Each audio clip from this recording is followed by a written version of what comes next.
What happens when Hollywood royalty meets British television reality? When privilege collides with principle on live daytime TV? In just 44 seconds, one explosive comment would shatter the calm of the Loose Women studio and send shockwaves through millions of viewers watching from home. The ITV studios in London hummed with their usual pre-show energy. Ruth Langsford, the seasoned presenter with over 2 decades of broadcasting experience, reviewed her notes one final time. Today's guest was supposed to be a friendly chat, a light-hearted conversation about new projects and life updates. Nobody could have predicted what was about to unfold. Good afternoon and welcome back to Loose Women. Ruth began with her trademark warm smile, her voice carrying that familiar comfort that had made her a household name. I'm Ruth Langsford, and joining me today on the panel we have the wonderful Jane Moore, the fabulous Kay Adams, and the lovely Nadia Sawalha. The camera panned across the iconic purple sofa where the panelists sat, each offering their own greeting waves to the audience. The atmosphere felt relaxed, typical of the show's welcoming format that had entertained British audiences for over 20 years. Now, Ruth continued, her tone brightening with anticipation, we're absolutely delighted to welcome someone who needs no introduction. She's an actress, a humanitarian, and of course, the Duchess of Sussex. Please give a warm welcome to Meghan Markle. Meghan emerged from backstage with practiced grace, her outfit immaculate, her smile perfectly calibrated for the cameras. She moved with the confidence of someone accustomed to being the center of attention, settling into the guest chair opposite the panel with an air that seemed just a touch too rehearsed. Meghan, lovely to have you here, Ruth said, leaning forward slightly. Thank you so much for joining us today. Thank you for having me, Ruth, Meghan replied, though her tone carried an undertone that suggested she was doing them a favor rather than accepting their hospitality. Jane Moore, known for her direct approach, jumped in with the first question. Meghan, you've had quite a journey from actress to royal to, well, where you are now. How are you finding life these days? Meghan's expression shifted almost imperceptibly, a flash of something crossing her features before she composed herself. Well, Jane, I think it's important to recognize that my journey has been about authenticity and truth-telling. Something that, unfortunately, certain institutions and certain people in this country have struggled to accept. The comment hung in the air for a moment. Kay Adams shifted uncomfortably in her seat, while Nadia Sawalha raised an eyebrow. Ruth maintained her professional composure, though viewers at home might have caught the slight tightening around her eyes. That's quite a statement, Ruth said carefully, her years of experience keeping her voice steady. Could you elaborate on what you mean by that? Meghan's posture straightened, and for a moment, the mask of media training slipped. Ruth, I think we both know that there are certain narratives that the British press, and frankly, British television, have been pushing about me and my family. Narratives that are not only false, but deliberately harmful. I'm sorry, Nadia interjected, her voice carrying a note of confusion.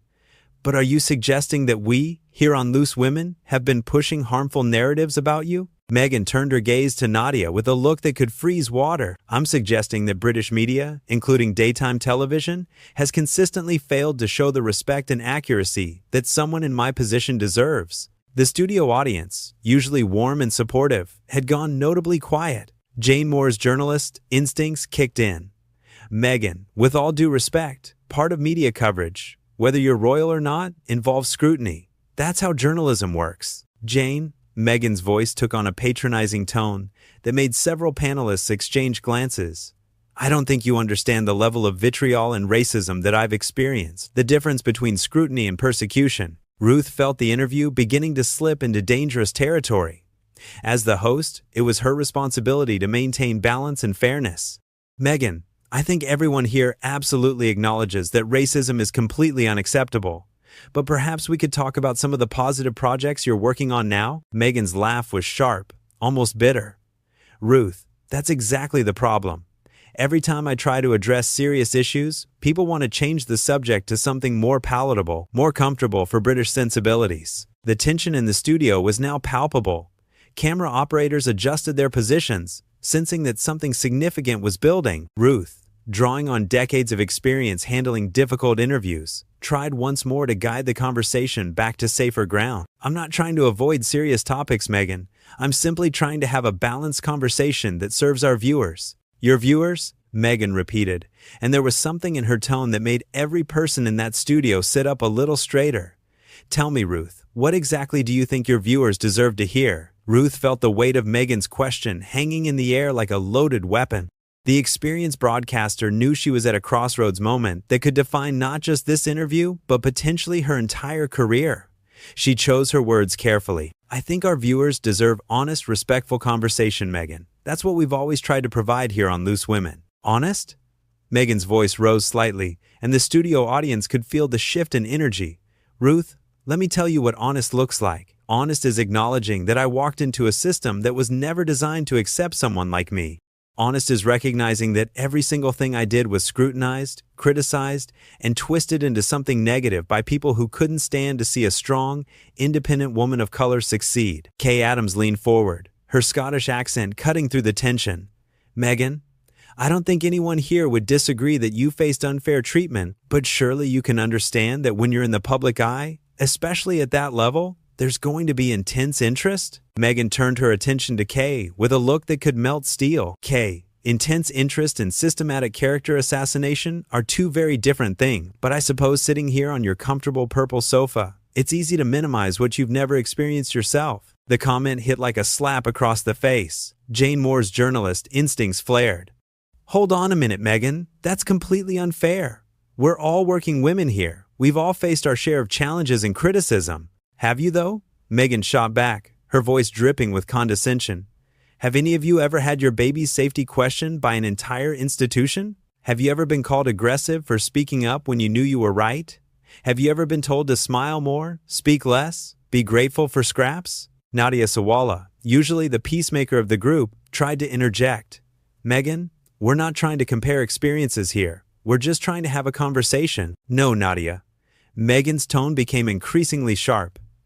"You're trying to diminish my experience. You're trying to make me smaller so that you feel more comfortable, and frankly, I'm tired of making people comfortable at the expense of my own truth." Ruth could see the interview spiraling completely out of control. As the host, she had a responsibility to maintain some semblance of order. "Meghan, I think we all want to hear your truth, but perhaps we can discuss it without attacking the people who invited you here today." The words seemed to hit a nerve. Meghan's eyes flashed with something dangerous. "Attacking?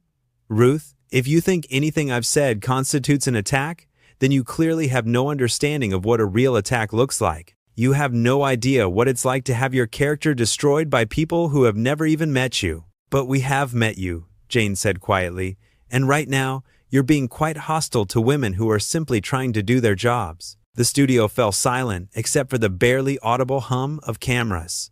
Meghan stared at Jane for a long moment, and when she spoke, her voice was ice cold. "Hostile? Jane, you want to see hostile? Hostile is being told that your mental health struggles don't matter. Hostile is being denied help when you're at your lowest point. Hostile is watching people nod and smile at you while they plot your destruction behind closed doors." Ruth tried once more to regain control. "Meghan, mental health is incredibly important, and if you experience that kind of treatment, that's absolutely awful. But perhaps we can discuss these issues without—" "Without what, Ruth?" Meghan interrupted, her voice rising to a level that made the studio audience shift uncomfortably in their seats. "Without making you uncomfortable? Without challenging your cozy little worldview? You invited me here, presumably to talk about real issues, but the moment I actually speak truth to power, you want to shut me down." Kay Adams had heard enough. "Meghan, with the greatest respect, you're not speaking truth to power right now. You're speaking to 4 working women who are trying their best to have a fair conversation with you. We're not the enemy here. Aren't you, though?" Meghan's laugh was bitter and sharp. "You're part of the same system that chewed me up and spat me out. The same system that pretends to care about women's voices, while systematically silencing the ones that threaten the status quo." The accusation hung in the air like smoke. Ruth felt her professional patience wearing thin, but she maintained her composure. "Meghan, I've spent my entire career amplifying women's voices. We all have. That's literally what this show is about." "Is it though, Ruth?" Meghan leaned forward, her voice taking on an almost predatory quality. "Or is it about amplifying the voices that fit neatly into acceptable British sensibilities? The voices that don't rock the boat too hard or ask uncomfortable questions?" Nadia tried one more time to find middle ground. "Meghan, surely you can see that we're trying to create a space where you can share your perspective? What I can see, Nadia," Meghan's tone was now openly contemptuous, "is 4 women who are so invested in their own comfort zones that they can't handle when someone actually challenges them. someone who refuses to play by the rules of a game that was rigged from the start. The tension in the studio had reached a breaking point. Ruth could see her production team through the glass partition, their faces tense with concern. The interview that was supposed to last 30 minutes had become a minefield, and there were still 20 minutes left to fill. Jane Moore decided to address the elephant in the room directly. "Meghan, I have to ask, did you come here today with the intention of having this kind of confrontational conversation?" Meghan's smile was sharp as a blade. "Jane, I came here with the intention of speaking my truth. If you find my truth confrontational, perhaps that says more about you than it does about me." The words hit the studio like a thunderclap. Jane Moore sat back in her chair, genuinely taken aback by the venom in Meghan's response. Ruth could feel the entire production hanging by a thread, but her years of broadcasting experience kicked in. "Meghan," Ruth said, her voice steady but firm, "I think we need to take a step back here. This conversation has become quite heated, and I'm not sure it's serving anyone well, including you." "Oh, now you're concerned about serving me?" Meghan's laugh was harsh and grating. "Ruth, you've spent this entire interview trying to manage me, trying to control the narrative, just like everyone else in this country who couldn't handle a woman who refused to be silenced." Kay Adams had reached her limit. "Meghan, that's simply not true. We've given you a platform to speak freely, and you've used it to attack us personally. That's not about silencing you. That's about basic respect." "Respect?" Meghan's voice rose to a level that made the studio audience visibly uncomfortable. "You want to talk about respect? Let me tell you about respect, Kay. Respect is not having to explain your humanity to people who have already decided you're the villain. Respect is not being told to be grateful for scraps while others feast at the table you built." Ruth felt the interview slipping beyond any possibility of recovery. "Meghan, I understand you've had difficult experiences, but you're speaking to women who have spent their careers advocating for equality and fairness. Are you, Ruth?" Meghan's eyes blazed with something that looked almost unhinged. "Because from where I'm sitting, you look like 4 women who are so comfortable in your privilege that you can't recognize it when it's pointed out to you." The word privilege hung in the air like a curse. Nadia Sawalha, who had been trying to keep the peace, finally snapped. "Privilege? Meghan, you married into one of the most privileged families on the planet. You had opportunities that most people can only dream of, and you're sitting here lecturing us about privilege?" The comment seemed to flip a switch inside Meghan. Her composure, already hanging by a thread, finally shattered completely. "How dare you?" Her voice reached a pitch that made the studio microphones crackle. "How dare you sit there and reduce my entire experience to marriage? I am a successful woman in my own right.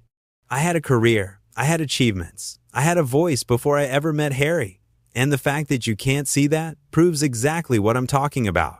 Jane Moore leaned forward, her journalist instincts fully engaged. "Meghan, nobody is reducing your achievements, but you can't deny that marrying into the royal family opened doors that—" "Stop." Meghan's voice cut through Jane's words like a knife. "Just stop. I'm so tired of people like you telling me what I can and cannot deny. People who have never walked in my shoes, never faced what I've faced, never had their entire existence questioned and diminished by people who were supposed to protect them." Ruth tried one final time to salvage the situation. "Meghan, perhaps we could." "No, Ruth." Meghan stood up abruptly, her movement so sudden that it startled everyone in the studio. "I'm done with this. I'm done pretending that this is a conversation when it's clearly an interrogation. I'm done being polite to people who wouldn't know genuine struggle if it slapped them in the face." The studio fell into shocked silence. Meghan remained standing, her chest heaving with emotion, her carefully constructed media persona completely abandoned. "You know what your problem is?" She pointed an accusatory finger at the panel. "All of you, your problem is that you've spent so long being told what to think, how to act, what's acceptable to say, that you can't recognize authentic truth when it's standing right in front of you." Kay Adams found her voice. "Meghan, you're being completely unreasonable." "Unreasonable?" Meghan's laugh was almost hysterical. "You think I'm being unreasonable? Let me tell you what's unreasonable. What's unreasonable is expecting me to sit here and smile while you 4 diminish my experiences, question my motivations, and treat me like some kind of difficult celebrity having a tantrum." Ruth stood up as well, her own patience finally exhausted. "Meghan, that's enough. We invited you here as a guest, we treated you with respect, and you have spent the last 20 minutes attacking us personally. This is not acceptable behavior." "Acceptable?" Meghan's voice reached a crescendo that seemed to shake the very walls of the studio. "Ruth, You want to talk about acceptable? What's not acceptable is the systematic racism and misogyny I faced. What's not acceptable is being told to shut up and be grateful while my mental health deteriorated.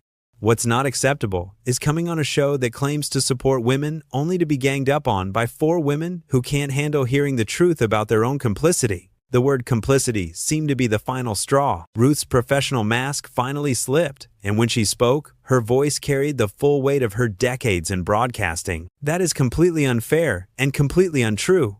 We are not complicit in anything except trying to have a civil conversation with someone who apparently came here looking for a fight. A fight?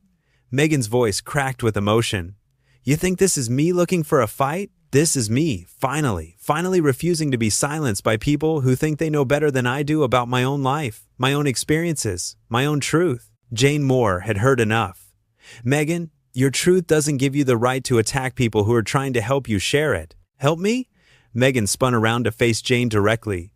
You call this help? This is exactly what I'm talking about. This condescending, patronizing attitude that treats me like I should be grateful for whatever scraps of platform you decide to throw my way. The studio was in complete chaos now.